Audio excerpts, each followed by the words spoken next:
Blog Talk Radio.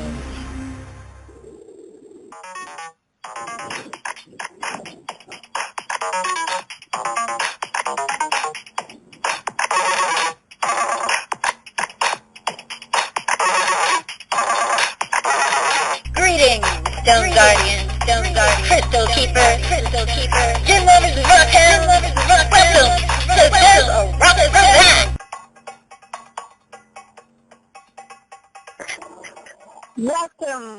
Welcome to There's a Rock for That. I am your host, Mary Brown, and today is going to be pretty fun because it's already October, or Rocktober, as we like to say here on There's a Rock for That. It's Rocktoberfest, yay! And we're going to have a great show today. We're going to be talking about scrying and crystal balls, and our featured crystal guest is Obsidian. So I'm pretty excited to talk about all of that stuff. Yes, we are a live call-in show. We usually get to the calls in the second half of the show. And the number to call is 714-816-4628. That number again is 714-816-4628. Be sure to press the number 1 on your dial pad because it raises your hand on the switchboard and lets us know that you want to be on the air. I see a few people in there already. Hold on, callers. I will be getting to you. Maybe we'll do it a little bit before the second half of the show so they don't have to wait too long. And also we have a live chat room during the show, and you can even post questions for readings on there or your comments on the topic, or just hang out with friends on our chat room, and you'll find that by going to psychictalk.net. /radio 100222021. Basically, the easiest way to find it is like go to our listing for the show today, and you'll see the player there, and underneath the player is the chat room. And I will be periodically checking in with the chat room to see what's going on there, who's in there, what are they doing, all that good stuff. I think I'll take a look right now and see what's going on. I see Dax in there. And I talked to, it looks like there's a couple people.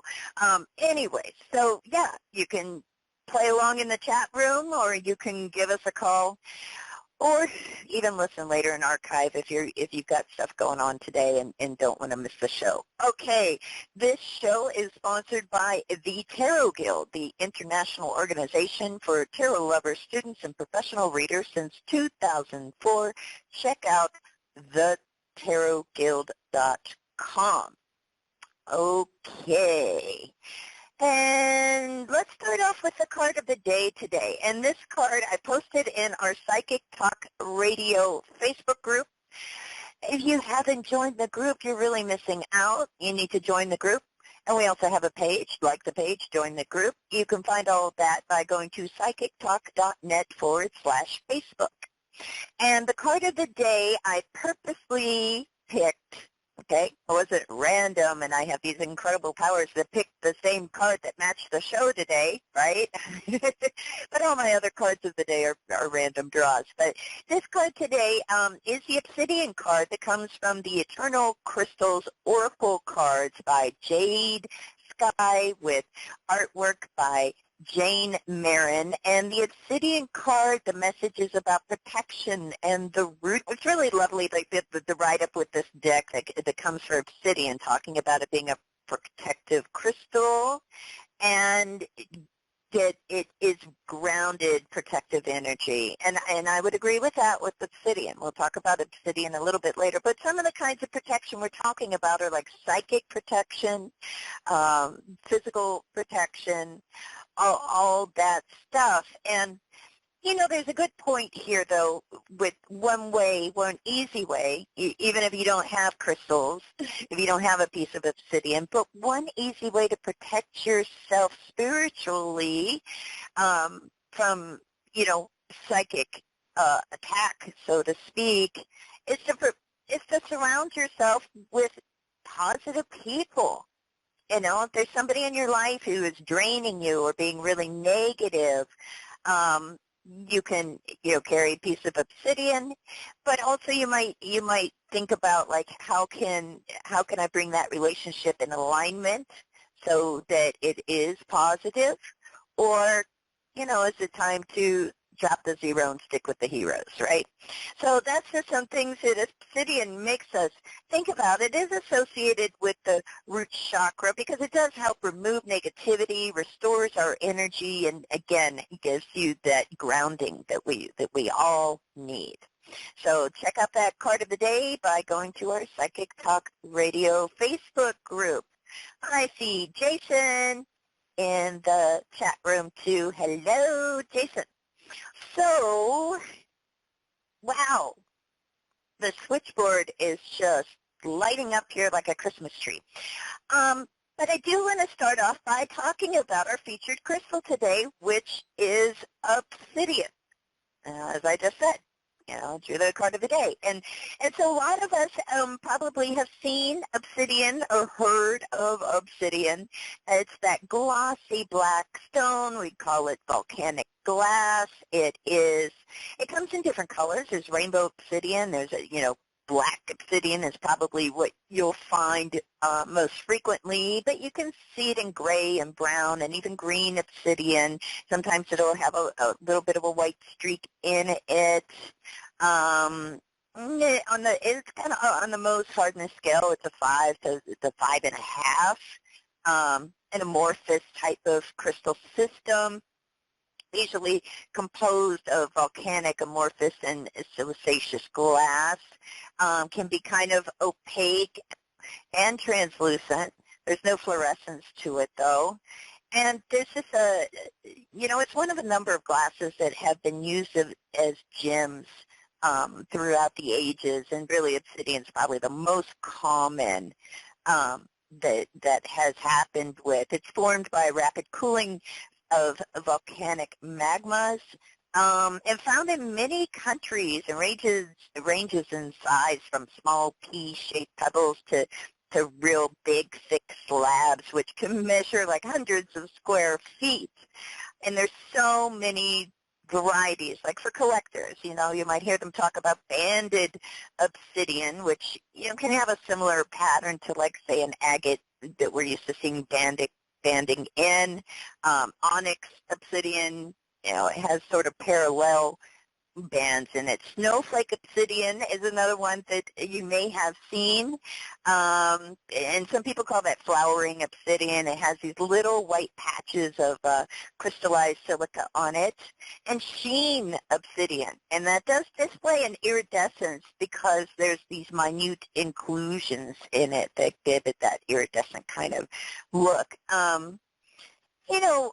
Obsidian is one of our ancient stones.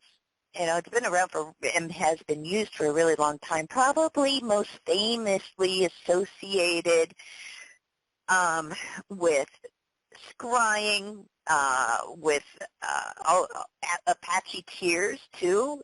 It is another form of obsidian that we find a lot in the Southwest. The Romans called it Obsidianus, Apsianus, and the name was derived actually from Opsius, who was a Roman citizen who actually discovered the stone in Ethiopia. Pliny the Elder referred to it as Obsidianus, really this long name that was eventually shortened to its modern form that we know as obsidian. You see, carved and polished slabs and spheres have served as scrying stones throughout history. Obsidian mirrors have been found in archaeological digs in Central and South America. The black mirrors, because they're using black obsidian, seem to smoke and then clear when looked into. The surface was said to reflect one's flaws and reveal a clear image of needed changes. The gem served as a symbol of the one of the gods in the Aztec religion, actually. And there's a group of native indigenous people to Central America that called the stones Che Aba. And there's a writer, Fuentes y Guzman, who gives an account of the place where the tribe's judges heard pleas and pronounced sentences, and he said that on the summit of a small hill overlooking the town is a circular wall, not unlike the curb of a well, about a fathom in height. You know, they measured things in fathoms, and the floor within is paved with cement, and at the center was a pedestal of a glittering glass-like substance. It was actually obsidian. And it really is, you know, his account is describing what was kind of a talisman or communal fetish of obsidian. In California, Native Americans were known to use obsidian knives to ritually scar young boys and girls as a form of initiation. The medicine people of the same tribes also used obsidian claws to represent the bear spirit. And, you know, there's a lot of use of obsidian in modern times as well. You know, it's used in crystal healing. Again, it's still, you know, still being used for scrying. And on a physical level, it's thought to be, you know, kind of helpful when it comes to healing digestive and intestinal disorders. And there, you know, each of the different kinds of obsidian have particular, you know, traits associated with them or healing properties associated with them. You know, the idea with Apache tears, for example, is that, you know, this is something that will help you give, you know, have comfort in times of grief and sorrow, and can be used to calm and balance your emotions. Mahogany obsidian, which is one of the brown obsidians, it's gorgeous. I have a lovely piece of mahogany obsidian. Is said to be good for stomach, intestinal disorders, and also really good at absorbing negative energy. And you know, it's just a wonderful stone. If you're not familiar with obsidian, definitely check into it. It's usually, you know, to get like a tumbled piece of obsidian, and even an Apache tear, I mean, usually that's like $1, you know, $1. You know, if you go to your gym shop and you just want a little piece of obsidian. You know, some years ago on this show, way back when, you know, 7 years ago at the most, I had a guest on that wanted to talk about, you know, the dark stones, the dark colored stones, and obsidian was one of them. And the thing about obsidian that my guest talked about in particular, and that, you know, look, I hear from a lot of people, is that it really, you know, as best you can, determine where it is that your obsidian that you're buying is being sourced from. You know, there's volcanoes all over the planet, right? You know, so there's a lot of different sources for obsidian everything. But there has been some talk about people who have had negative experiences with obsidian that they took, not that they bought, but that they took from Hawaii, you know. Apparently, you know, there can be a problem with that, you know. And there was this amusing story.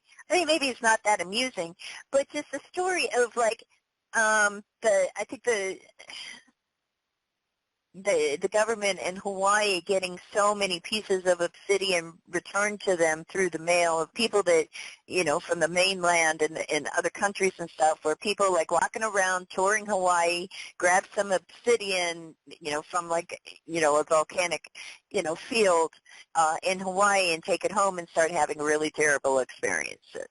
You know, the idea is, you know, associated with that, you know, unless you get permission from the goddess Pele, then, you could easily have negative experiences with obsidian that you just steal from Hawaii. Pele doesn't play, apparently. Okay, so that's just something to keep in mind, right? Like most of the obsidian that I have, there's a few pieces that are, sourced from Europe. I think, we got one piece from Hungary. I think that's where my mahogany came from. But, Mexico, there's lots and lots of places to get obsidian. You don't have to steal Pele's, okay? So just a note out there. Of course, this did not happen to me. It's just a rumor. I'm just sharing a little bit of crystal gossip. But it's something, I never forgot when I heard about it. I was like, okay, I'm going to be careful. And that's the thing, too. Really good crystal and rock shops and stuff should be able to tell you where the rocks that they're selling are coming from. It matters. I think it matters. It can matter for a lot of different reasons, for one thing. But obsidian in particular, definitely ask like, hey, you didn't steal this from Pele, did you? Which I'm sure nobody's doing that has a rock shop. I'm sure they're not, but you never know, right? We live in a crazy world. But let's talk about some other cool things about obsidian. You know what I hear a lot of people talking about and getting into, which I think is really a good thing, is doing shadow work. Working with their innards, so to speak, working with, working through problems, working with some of the things that maybe they haven't wanted to face or whatever. And if you want to use crystals to support shadow work, I can hardly think of a crystal more appropriate to work with than obsidian. And, because one, it does have that kind of mirror reflective, effect to it. And historically, black obsidian mirrors, and so in a lot of ways when we're doing shadow work, we're looking into the mirror. We're reflecting on ourselves. We're going deep. We're doing a lot of really great healing work with it. And obsidian is also thought to be a stone that can draw unresolved issues to the surface so that they can be healed and released. And they can help us with, getting rid of old habits that aren't serving us anymore and dissolving any sort of destructive patterns that we have determined are live in our lives. So it's good for so many things on a lot of different levels. It's a really, has a wonderful history to it, and definitely has been known as a stone to use for scrying, which we will start talking about scrying a little bit later in the show today. But since it's Rocktober Fest, why don't we go ahead and take a few calls, see who's out there, and not make them wait so long. I always feel bad. I'm like, okay, I'm gonna be yapping a lot. I hope you don't mind waiting for a while, but let's go ahead and take our first call and see what's going on. And our first call is area code 727. 727, Hello. Caller, are you there? Hello, what's your name and where are you calling from?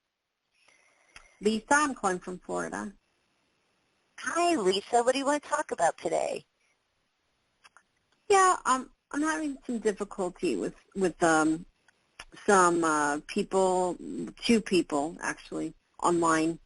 I'm just wondering if you feel like this will pass within the next few weeks, or is it going to stay alive for them? I've done a lot of spiritual work to cut their energy cords and surround them with light, and did a lot of grounding and meditation this week, and a lot of crying. No. So, yeah.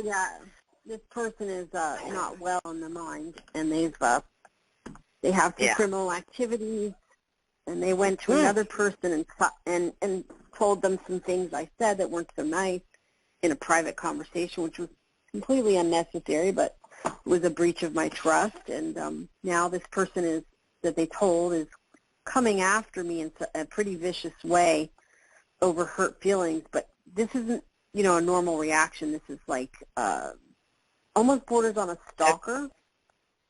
Mm-hmm. I blocked them on anything. I just want to know what you feel coming up with the situation. Thank you. Right. So let's just take a look at the situation and see what comes up. I did roll the crystal dice here. It's like 5, 5, 5, conflict, all of that. Yes. So that is definitely going on here, and I don't think it's, I think it's still very present, Okay. And, it's like emotion. It's like this person, look, I've got, it's interesting, red jasper, crystal quartz, and also tiger eye. And so they're really coming on strong with this. It's an emotional thing. It does have to do with being a bit ungrounded and out of balance, okay, and feeling really insecure. It might be, was it like, it's almost like somebody that you could meet and you could think was okay until all of a sudden, yes. something rubs them the wrong way, right? Yes. And then they just you realize me. they're awful. crazy. Yeah. Yeah, you realize they're yes. totally crazy. Yes. It's do you have to be connected to this person is one thing I would look at. I've done it. No, I don't. I've blocked. I've done everything, but they're on a warpath for me, and I'm just hoping that it dissipates soon. Yeah. I think that, what would help is, I think the dissipation will come. I think it takes a little bit longer than we would like it to. You said the next, is this something that's going to go away in the next week or so? I think it's going to take like a month at least, and I think that the less that they get rewarded for their bad behavior. So what I mean by that, I'm not saying like, oh, you're saying like, hey, you're really good at being crazy. Here you go. No, what I mean is when they see that they're not having an impact on you. Now, look, they are having an impact on you, right? How could they not? Yeah. Who wants to deal with that? But the less that they get response from you, the less that they get reaction from you. I don't respond at all, ever. Yeah. There's and you need no to response from me. keep with that. Keep with that because that's part of it, because then they don't get the gratification out of it. But the other thing too is, Obsidian. I was just talking about Obsidian. Like, Obsidian's a good one, as far as a crystal stone that can, support you during this. But, yeah, I don't think that they're giving up on this, and I think that there's this real instability with this person that you can go by unnoticed. Both of them. And yeah. And so that's something that what you can do to limit any connection, and it sounds like you're doing it. That's really good. Now, if you talked about you feeling like this is crossing into a kind of stalking thing, right? And that's not good. That's serious, right? And so you might consider, like, okay, I really need to examine this, what really fits that definition to the point where I can take some action if needed. Now, if it's all through a platform like Facebook or, some social media platform, you can also report it, So there's there's different ways to go. You're going to have to decide, like, what to what extent, and you definitely want to make sure that, there's a difference between people talking trash and there's a difference between people taking action.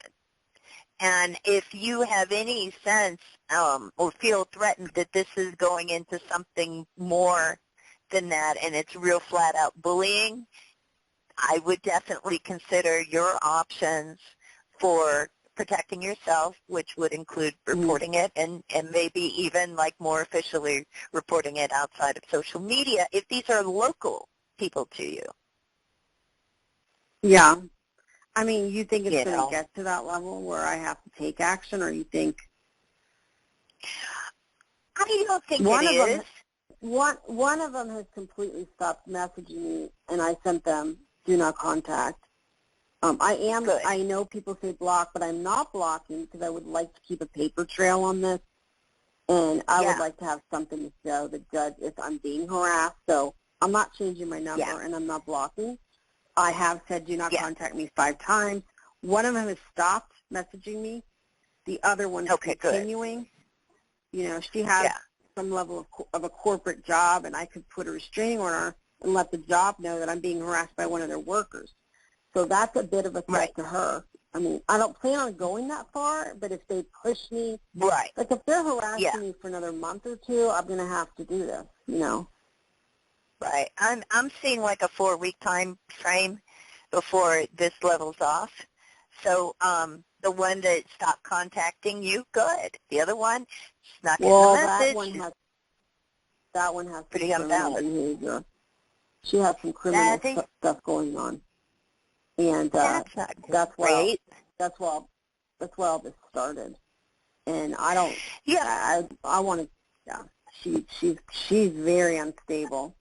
And she's got a very unstable person around her, so, So it just does, I mean, all I'm saying, this isn't something I'm seeing that is necessarily going to happen, but I just want you to kind of consider that, like, okay, I do have ways to deal with this officially if I need to, Oh, I have all that. I have all that bookmarked on my computer, ready to go. But I really don't want to. I really don't want to go there.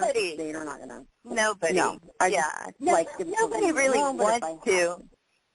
Yeah. Nobody really wants to. And then also the other stone that comes up here is amethyst. So and amethyst is terrific. It's a 3, so it's like saying like use your creative vision and your intuitive senses with this, and also like what's the like I feel like it's saying like really what's real and what isn't in a sense on their end. If you can do that to sort of discern, like, are they just, going off and over and over again because, out of their own unbalanced, energies and, emotions and just, trying to, is it their way of venting their insanity, or are they really, looking to try to cause harm besides the annoyance of all of this and the hurtful behavior of all of this? And also on your end, you want to make sure you can cleanse and release the energy of this because it's not great. It's not great to carry that around and to have to worry about that. And, you want to, be in an inner state of harmony regardless of what crazy people in the world are doing. But when they target you like this, it's very difficult to ignore. And you want to do what you can to make sure you stay grounded and that you can, protect your inner peace. Yes. So it's a lot. I'm so sorry you're in this situation, but, there are things you can do. There's things that you can do that you probably, like we were talking about officially, you don't want to do. But I would say, keep those options open. I feel like if I do those things, it inflames it more. I do. Mm-hmm. Like they want a reaction, even if it's that extreme of reaction. So yeah, I don't want to react at all. I'm just like, okay, keep going until you get it out of your system. Do you see a point where they will get this out of their system and move on, or no? I feel like that's not going to happen for like at least another month. Wow. I think it dissipates. So we're talking like 4 weeks before it dissipates, and they get distracted by, either someone else or something else. But in the meantime, what you can do to preserve and your inner peace and stay as much unaffected as you can, to really feel that way about it, but keep those options open, Keep those options open if it becomes necessary. I do feel there is a bit of a red flag around this idea of at least one of them being connected with some form of criminal activity. That's not a terrific sign. That indicates a real lack of boundaries and, risk-taking despite the harm that it causes themselves. And I don't like that. And, I don't like it either. That's why and you know what you're dealing with at least. Yeah. Well, And but so there's some things to consider. I'm not seeing any horrible thing happening, or that it has to get worse or that it continues forever. I do think that things restabilize, but I think it takes another month for that to happen. I can live with that. I can live with that. Okay. It's not going to be easy, but I just keep praying and doing everything I can do to calm myself. Absolutely, and you should. And again, Obsidian, good at helping to dispel negativity, and also has. Go ahead. Oh, sorry. Do you feel they've threatened to go to my family, and do you feel that's going to come to pass? I think it's because of your family and just say a bunch of negative stuff, that kind of thing. Yes, things I've said it privately that they're going to expose me on. Which I only spoke to one of them, but it's just like they're ganging up on me as like a team to destroy me. And these are things I said in private to one person. It's not like this is like a vengeance. Like, we're going to expose you. We're going to tell everybody everything. It's disturbing. It is disturbing. It is disturbing. Going to the family. Right now, that just looks like a threat. That's what I feel. It doesn't look like. Yeah, it just looks like a threat. That doesn't look like. And again, why make that threat? They're making that threat to make you scared. Okay. Yeah, it's kind of. The fear is kind of wearing off. Thank God. I'm like, okay, whatever. You guys, like you do what you got to do, and I'll survive it. As long as you don't kill me, I'm still here.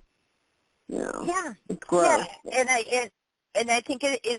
This looks like bullying. It's like, you talked about me, and so now we're really going to talk about you. I think it's so. But they're not. They don't have it together. These are people that are kind of messed up a little bit, and so do you see the two of them having a falling out because they're both so volatile? Do you think the two of them will ever fight with each other?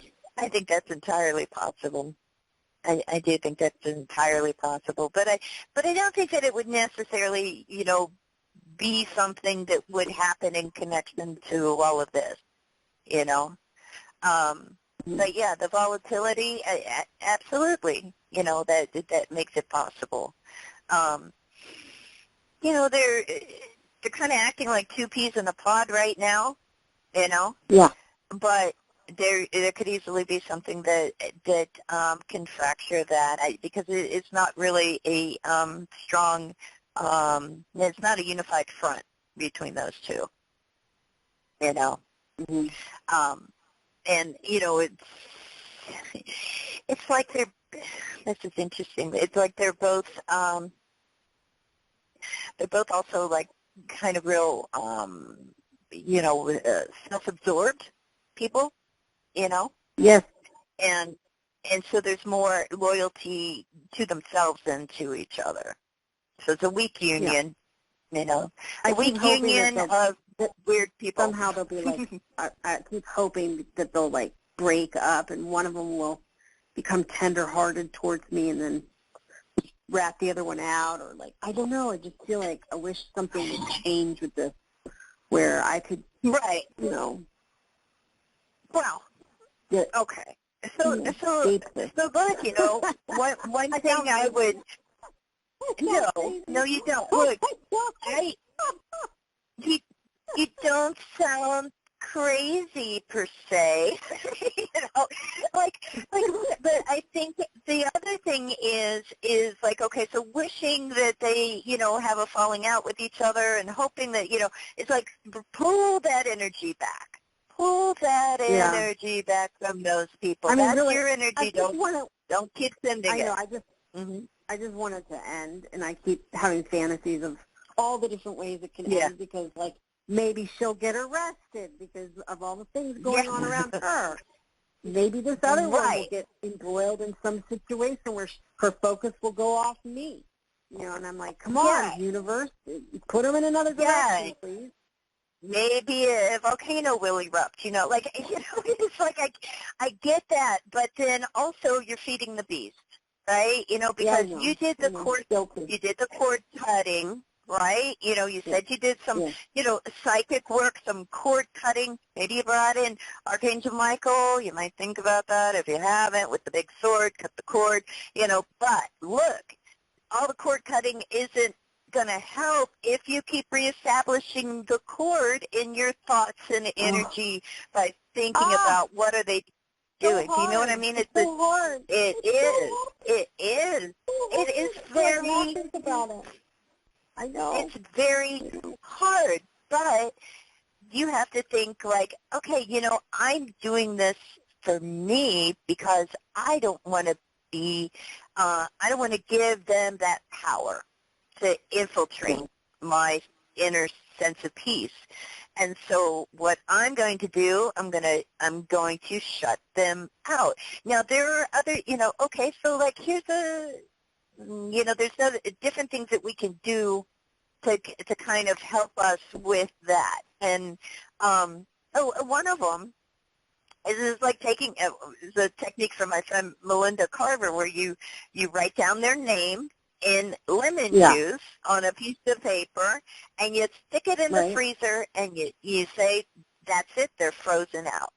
It's like you've covered them in ice, they're frozen, they can't touch you. And so really that helps us handle this psychologically, because we're doing something physical and saying like, okay, I'm taking this action now.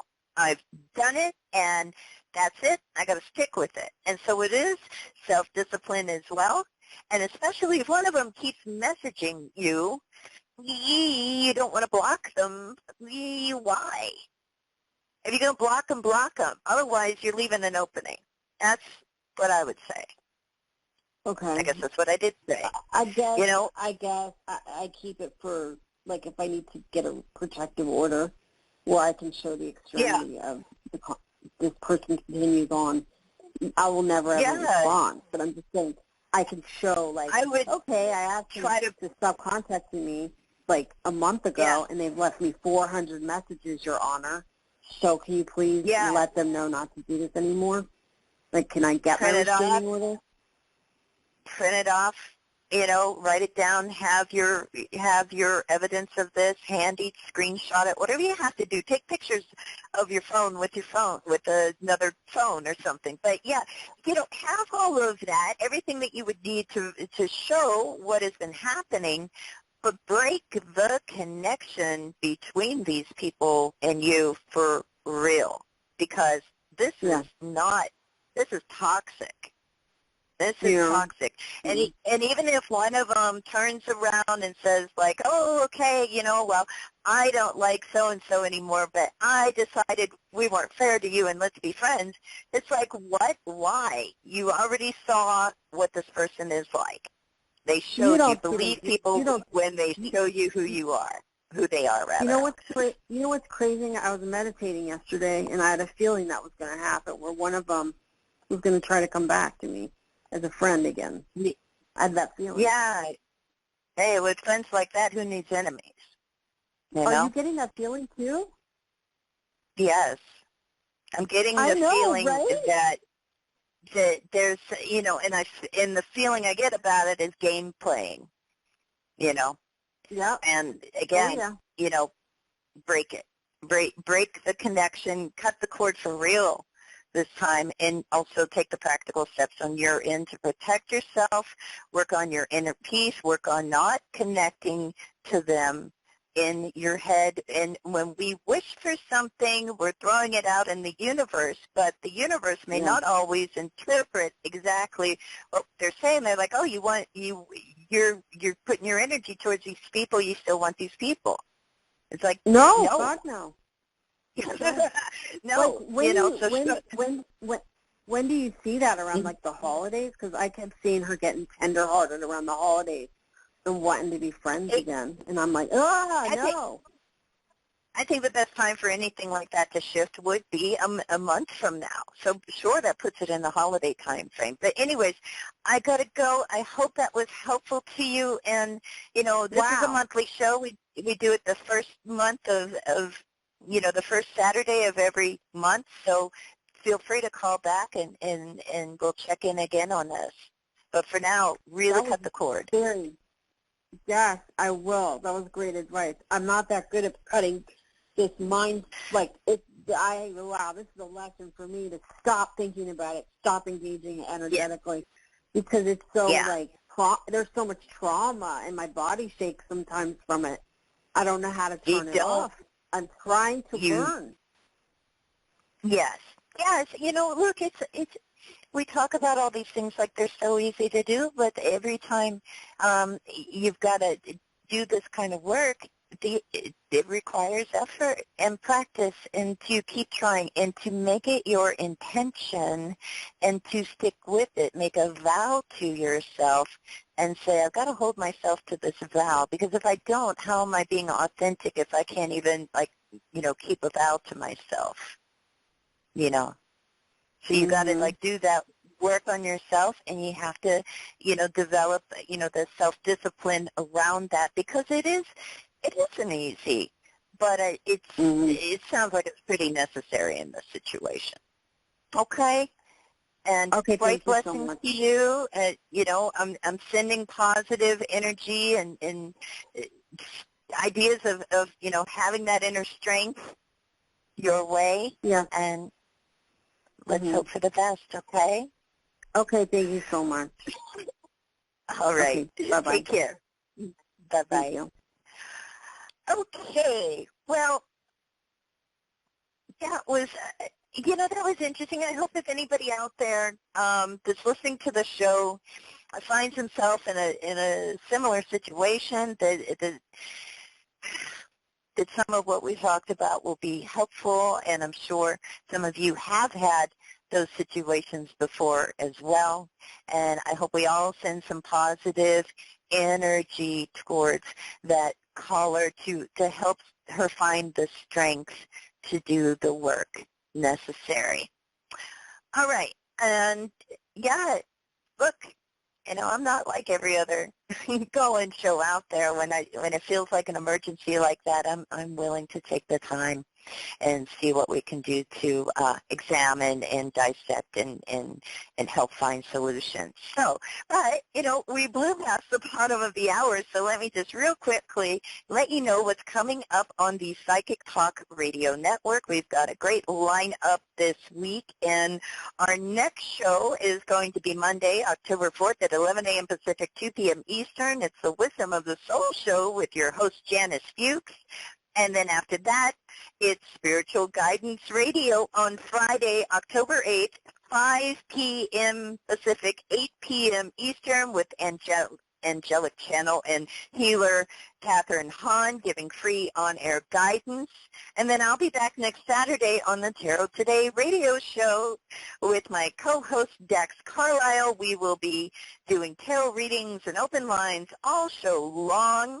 And then Sunday, October 10th, it's the Magic Universe show with your host Sharona Rapsick, talking about Boho Pixie Tarot deck and giving free tarot mini readings and having open lines on the show as well. So I'm going to take a couple more calls at the end of the show here, but if I don't get to your call today, please call into one of our other shows, and you can find the listing of all our shows on the psychictalk.net network by going to psychictalk.net/upcoming. All right. So let's talk just a little bit about scrying before we take a few more calls here. And what is scrying? We talked about Obsidian being used for scrying. And really the most simple definition of scrying is discerning images in a crystal, a mirror, a bowl of water. There's a lot of different things people use and that reveal the future or the secrets of the past or present. So scrying is something, that we could do, several shows on scrying. There's a lot of techniques. There's a lot of ideas. There's a lot of history associated with scrying. Nostradamus is probably the most famous scryer that all of us might be familiar with. And, he famously cried in a bowl of water. People use mirrors. People use obsidian mirrors. People use crystal balls, right? That's one that we're all familiar with, the big crystal ball that we've seen in TV shows like Charmed or movies, where somebody's scrying and they get all these messages, the classic fortune teller iconography with the fortune teller with the crystal ball, I see all, I scry with my little eye, that kind of stuff. So I think, it's something that, people have a concept of, kind of like tarot cards in a sense. It's one of those forms of divination that is pretty famous. And so I posted on the Psychic Talk Radio Facebook group what I feel is a really good introductory video. I think it was the Ye Old Crystal Shop or Ye Old Rock Shop, their video channel that made it. But it's really a good video if you're interested in starting with crystal ball scrying. I have a really good friend that used to teach crystal ball classes, and truly I recommend that, if you have that opportunity to actually take an in-person class on scrying, especially crystal ball scrying, go for it, because that can be really helpful. But here's the thing, is it about the crystal ball? Is it about the bowl of water, or is it about the piece of obsidian in the mirror? Or is it about us, ourselves, the state of mind that we're in, our psychic development, and using these things as tools? And my opinion is that the crystal ball, the mirror, the bowl of water don't necessarily inherently have, some great power. It's us. And you could say that with almost all forms of divination. It really is about the practitioner and not about the device or the tool. Crystal balls and mirrors and using a bowl of water, even get a little bowl made out of obsidian and fill it with water with a drop of oil, anything that's going to give you the reflective surface. What you see in it is coming through you. It's coming through your mind. And what I would like so much about that video that I posted in the Psychic Talk Radio Facebook group is that, Tegan, I think, is the one who gives it. She talks about that. It's like the work that we do, that in scrying especially, right, is, and almost any form of divination, it's not patient. It's not like, oh, I bought a crystal ball and now I see all these things. You've got to do the work. And a lot of the work with scrying is meditation. Clearing your mind, learning how to do that, learning how to get into a light alpha state, learning how so that you can get messages coming through, okay? And also, I would say scrying is a little bit like psychometry in a sense, if you're familiar with that, where you hold an object and you get, messages or feelings from it, or you might get like some sort of clairvoyant vision, that kind of thing. But it's still, even though in psychometry more directly, you're talking about working with an object that, is connected to someone or connected to an event. With a crystal ball, with just straight up scrying, it's more of a clear vehicle. It's not connected to events. It's just a tool that's going to enhance your vision of these things. But again, it's all going to start with you. And also, I would argue that part of it is our willingness to, like, look at the world, look at what's in front of us in a different way. And you don't always, look, hours and hours. People have spent hours and hours in frustration of sitting there with their newly purchased crystal ball and saying, like, it doesn't work. Did I get a bad ball? Is this not really, should I have gotten a glass one instead of a crystal one, or vice versa, or does it matter? And it really is about having the patience, taking the time, and doing the work.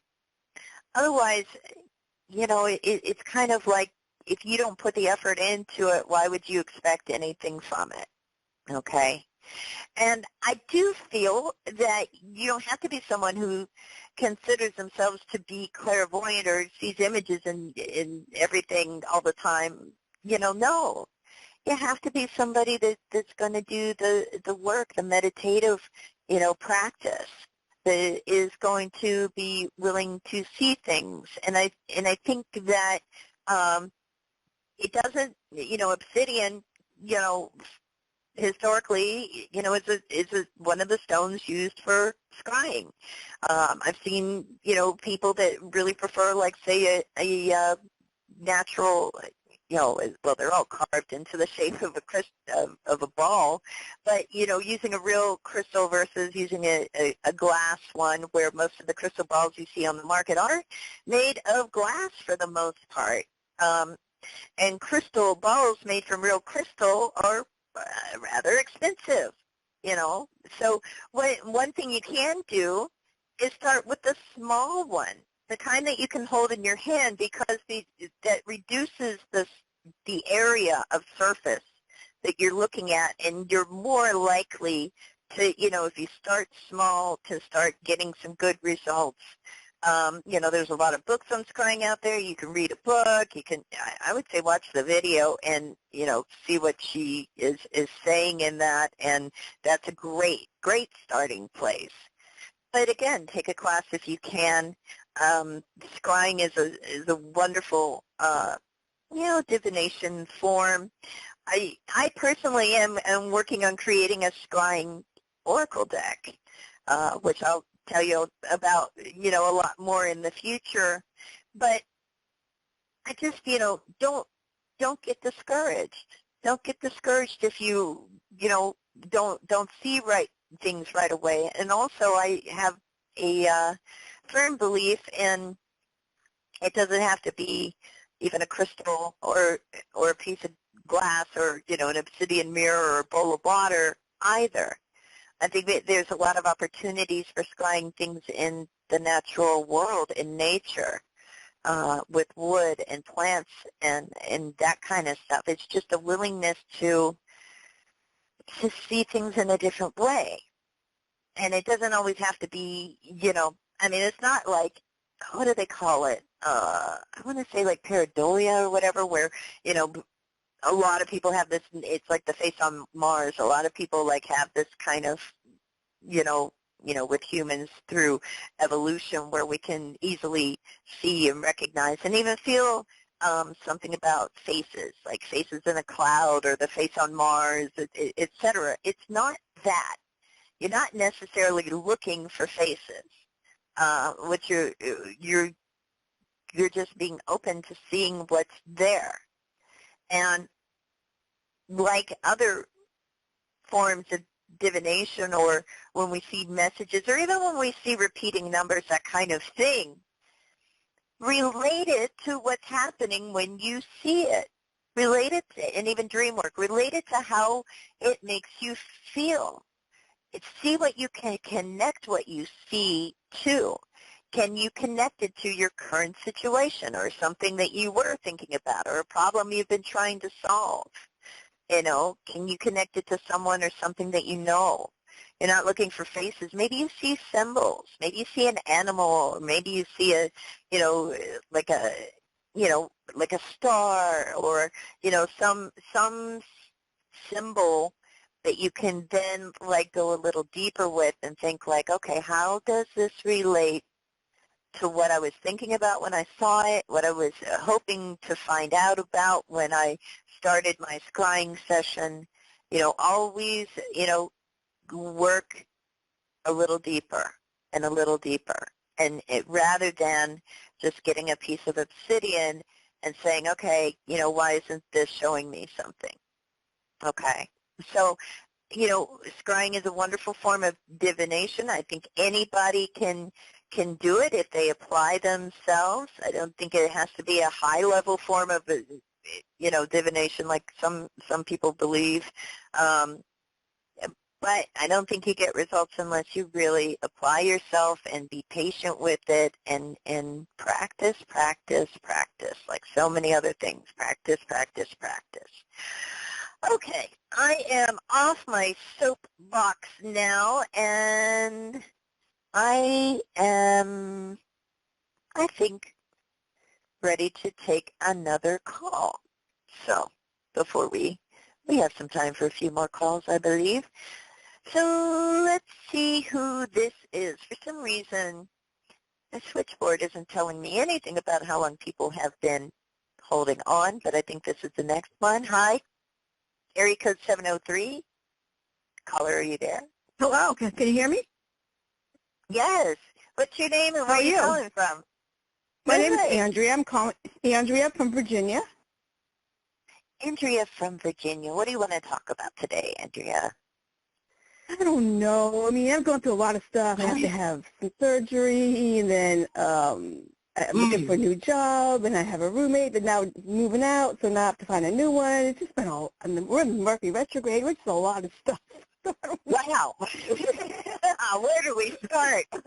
I don't even know. I mean, it's something, and then I had a guy who was supposed to come visit me and then faked an accident. He faked a car accident. That's why he couldn't come visit me. He sent me a picture. I was like, you kidding me? Oh, my gosh. He sent me a picture of a car crash, and he was a picture of him in the hospital MRI machine. I did a reverse image search, and it was from an accident from 2019 that he just found and copied and pasted. You think I'm stupid? Wow. That's just, I don't even have words for that. That's too much energy. It's like, just say you're not coming. I mean, I don't care. Yeah, that's a lot of work, right, to just do that. Okay, well, do you just want like kind of a, what's the message for you, like kind of a general reading then? Yeah, okay. That'd be great. Let's just see what's going on since there's so many things. Let's see what comes up here. Yeah. Looking at residual from last year. Oh my goodness. Okay, so, well, this is nice. It's funny in a sense because we're talking about there being so many things, and I really thought, the crystals would, kind of do what they often do and tell you just to focus on the one thing, But instead, it is talking about focusing on two things. And those two things have to do with, one, yes, your physical health, okay? you know. But not, you said you have surgery coming up, but not just so much that you've got the surgery coming up, but saying that, like, okay, you've got surgery coming up, and you've got all this other stuff going on. And, the stones are saying, like, you know what she needs to focus on? She needs to focus on the things that she can do that energy level up, things that you can do that are going to, be that extra way that you can kind of support yourself. What positive things can I do on the, before the surgery, during, after, not doing a lot during surgery, obviously, but, after, to help you recover, because it's like that's going to help her, like, get through this and help her body recover and everything. But the other thing, too, is where we send our mind. We've got the amethyst stone here talking about creativity. What positive, creative kind of ways can we, use our mind or send our thoughts to? Okay. And then, is it, what is, because there's something about, like, is this like back surgery, leg surgery, something about the support system? So what happened last year, I had a huge fibroid last year that I had to have removed that caused me to lose a kidney and to have a hiatal hernia. So now the hernia is burning. Yeah, the acid keeps burning my throat. So now I have to have two surgeries. One is to fix the hernia, and one is like a tip to fix that too. So I have to have two different surgeons do the surgery at the same time. So hopefully, my throat just burns no matter what I do. Eat, no, don't eat. It doesn't really matter. So that's my Right. And so, like, all the other things that are going on. I mean, that guy, really, Oh my God, can you believe that? I can't believe that, and I just think, like, wow, we don't need to be focusing on him, do we? Oh, no. I even called the hospital. I called the hospital. He said he was at, and he wasn't even there. And I'm like, you must think I'm just that one. I'm like, you got the wrong one, pal. I was like, wow. He does have the wrong one with that, but I really want you to bring your energy level up. I feel like, the focus should be on your health, but, you got your doctors, you know what the issue is and all of that, but strengthening your inner, it's like, we don't suffer so much. Right? It's like that old saying, like, pain is probably inevitable, but suffering is a choice, And I want you to kind of shift the focus, shift the heart and the mind to more positive things, more things that are going to, entertain and inspire and inspire that creative energy, because there's something about the creative flow that happens in our mind, that happens emotionally and stuff, being really important recovery from these visual, the surgeries you're going to have, the health problems that you're having seem, like really a lot to go through, and you're going to get them. You're going to get them fixed, but the toll that it takes on us emotionally, the toll that it takes on us mentally, because we talk about healing, and I've always sort of thought this, right? It's like we talk about healing in a way that makes it sound, beautiful, lovely, soft, like having a spa day. And healing is not really like that.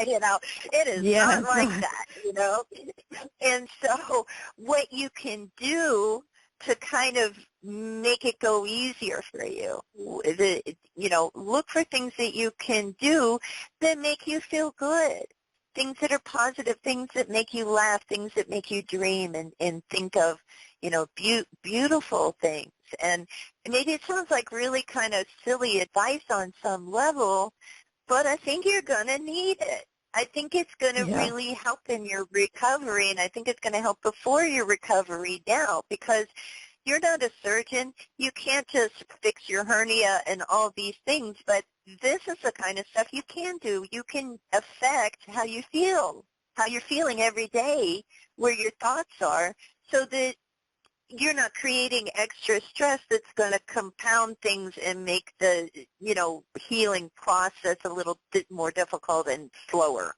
Okay? So that's the advice that comes up here is like, really, that's your job. Everything that you can do outside of, what the doctors can do. What can I do to, what I'm doing with my time, where my thoughts are going, and what's going on with my emotions.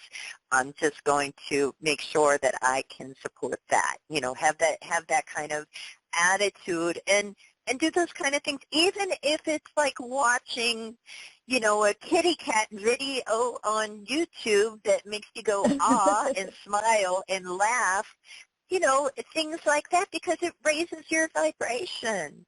It makes you feel good.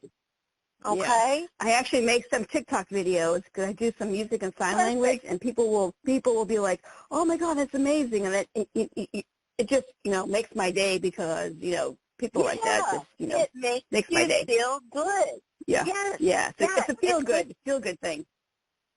Yeah, and that's it. Let's get you feeling good on the inside so they can fix all the physical stuff, and then you're going to be ready to rock and roll after this. Okay? Yeah, I can't wait. Can't wait. Me either. Well, bright blessings to you, and thanks so much for calling today. Thanks. Have a great day. Watch how it goes. You too. Okay. Awesome. Bye. Bye-bye. All right. Well, we are actually at the end of the show. I'm sorry if I didn't get to your call today. Be sure to call into one of our other shows. Again, you can find all those shows listed by going to psychictalk.net/upcoming. I'm so happy that you were able to tune in and listen to our little show today. I hope you got something out of it that resonates with you and that you can take with you and do something wonderful with. And happy Rocktober, everybody. I will be on next week with Dax on the Tarot Today radio show, so I'll talk to you all then. Bright blessings, everybody. Bye-bye.